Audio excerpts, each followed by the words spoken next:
Good morning, dear student. In the continuation of P block element group 15, today we will discuss in the chemical properties of nitrogen family.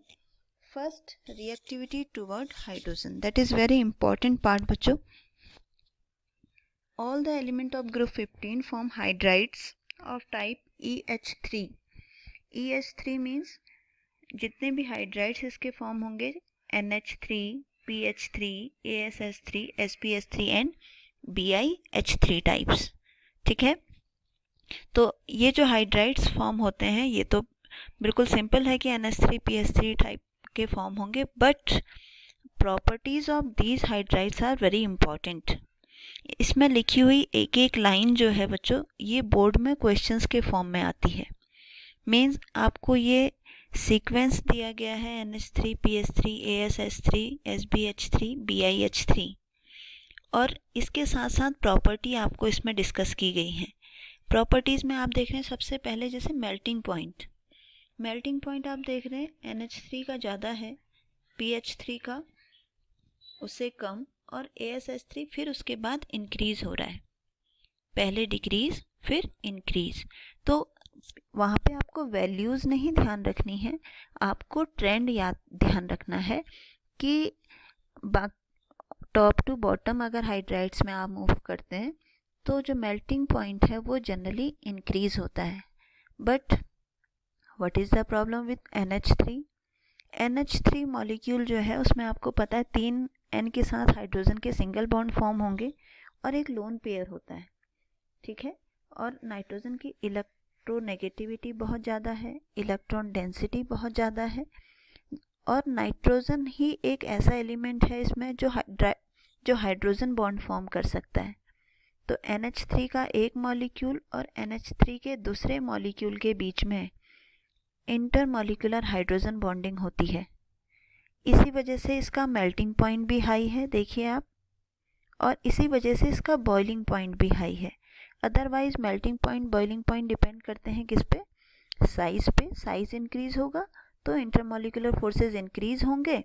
As you know कि on going down the group size increase हो रहा है, intermolecular forces भी increase होंगे तो melting point, boiling point increase होगा. But exceptionally ammonia का melting point, boiling point phosphine PH3 is phosphine PH3 से ज़्यादा होता है.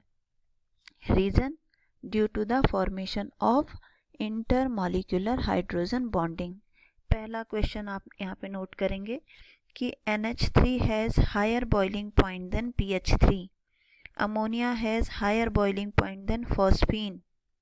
क्वेश्चन साथ साथ नोट करते रहना बच्चों, यहीं पे ये आपके काम आएंगे. ठीक है, ammonia has higher boiling point than phosphine.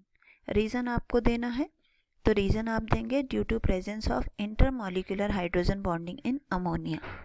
ठीक, दूसरा क्वेश्चन आ सकता है आपको इस तरीके से दे दिया, arrange them in according to the property given, और ब्रैकेट में प्रॉपर्टी लिख देंगे बॉइलिंग पॉइंट.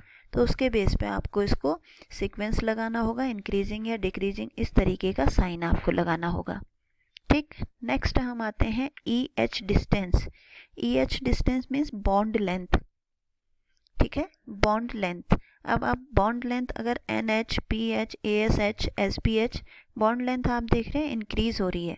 यहाँ सबका रीज़न भी बताना जरूरी है क्योंकि क्वेश्चन रीज़न के फॉर्म में भी आता है. Bond length on going down the group increase हो रही है बिकॉज जो आपका सेंटर एटम है उसका साइज इंक्रीज हो रहा है तो बॉन्ड लेंथ इंक्रीज हो जाएगी. ठीक, अब जब बॉन्ड लेंथ इंक्रीज हो जाएगी इसी के साथ ये चीज़ जुड़ी हुई है delta H of dissociation. Bond length अगर इंक्रीज होगी तो डेल्टा H ऑफ डिसोशिएशन कम होता चला जाएगा, यानी कि उसको ब्रेक करने के लिए कम एनर्जी रिक्वायर्ड होगी. ठीक, क्लियर. फिर इसके बाद नेक्स्ट आता है EH angle means bond angle on going down the group. Bond angle decrease हो रहा है. बॉन्ड एंगल डिक्रीज क्यों हो रहा है? जबकि साइज बड़ा हो रहा है तो बॉन्ड एंगल डिक्रीज नहीं होना चाहिए. तो बहुत ध्यान से एक चीज़ ध्यान रखना कि बॉन्ड एंगल डिपेंड करता है सेंटर एटम की इलेक्ट्रॉन डेंसिटी पे. सेंटर एटम की इलेक्ट्रॉन डेंसिटी जितनी ज़्यादा होगी वो बॉन्ड पेयर को उतना ही ज़्यादा रिपेल करेगा. नाइट्रोजन पे इलेक्ट्रॉन डेंसिटी ज़्यादा है, इसलिए वो हाइड्रोजन के जो बॉन्ड पेयर हैं उनको रिपेल करता है, जिससे कि वो दूर हो जाते हैं और बॉन्ड एंगल ज़्यादा हो जाता है।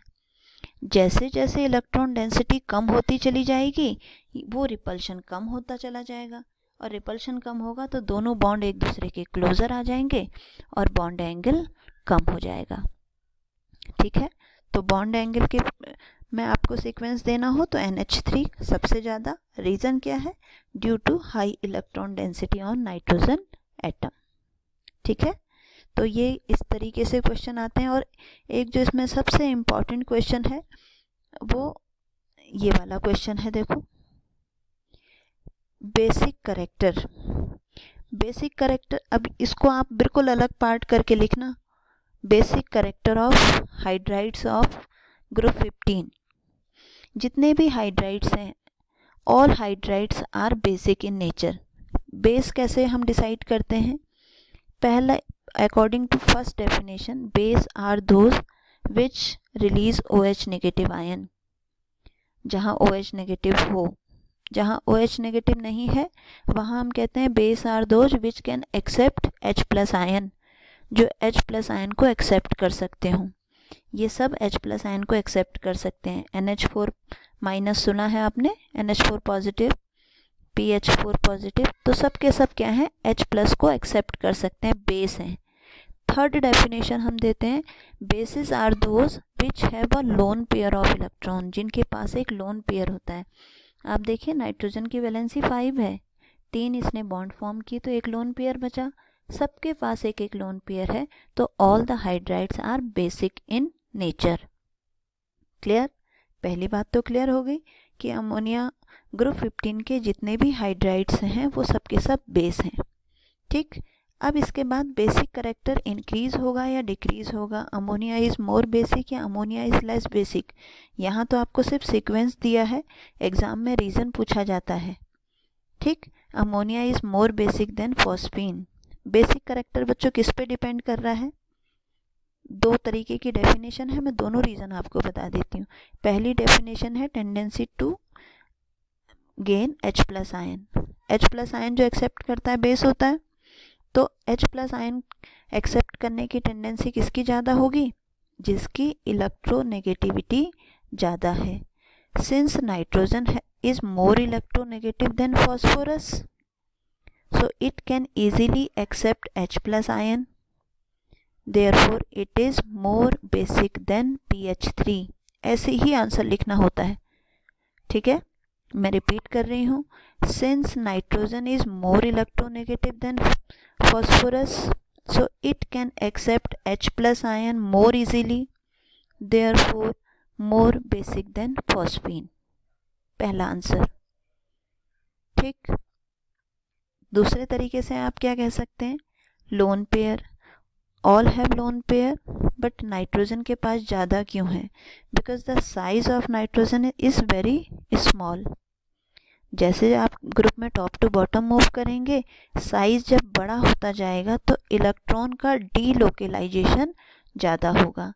Since the lone pair of electron in phosphorus and other are delocalised around the structure, around the cell orbital, इसलिए जब डीलोकेलाइज्ड हो गए तो easily are not easily available for donation, therefore NH3 is more basic than PH3।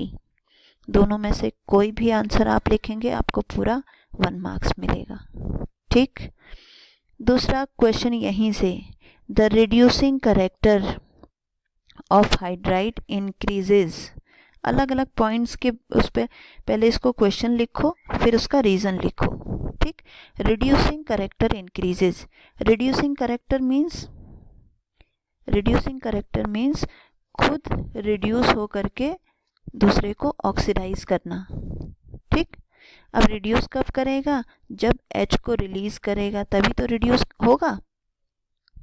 जो oxygen accept करते हैं वो oxidise हो जाते हैं, जो H को एक्सेप्ट करते हैं वो रिड्यूस हो जाते हैं। तो यहाँ पे EH बॉन्ड देखो आप, इसकी जितनी ज़्यादा इसकी स्ट्रेंथ होगी, EH की डिस्टेंस जितनी ज़्यादा होगी उतनी आसानी से ब्रेक हो जाएगा, ठीक है ना। H जितनी आसानी से ब्रेक हो जाएगा उतना ही इसका रिड्यूसिंग करेक्टर ज़्यादा होगा। ये क्वेश्चन आता है रिड्यूसिंग करेक्टर में, ऐसे ही आपको NH3, PS3, ASH3, SbH3, BiH3 दे देंगे कॉमा करके, ब्रैकेट में एक प्रॉपर्टी लिख देंगे रिड्यूसिंग करेक्टर। क्वेश्चन आएगा arrange the following in the manner of property given in bracket, ठीक है। ऐसे क्वेश्चन, ये एक बोर्ड का क्वेश्चन है।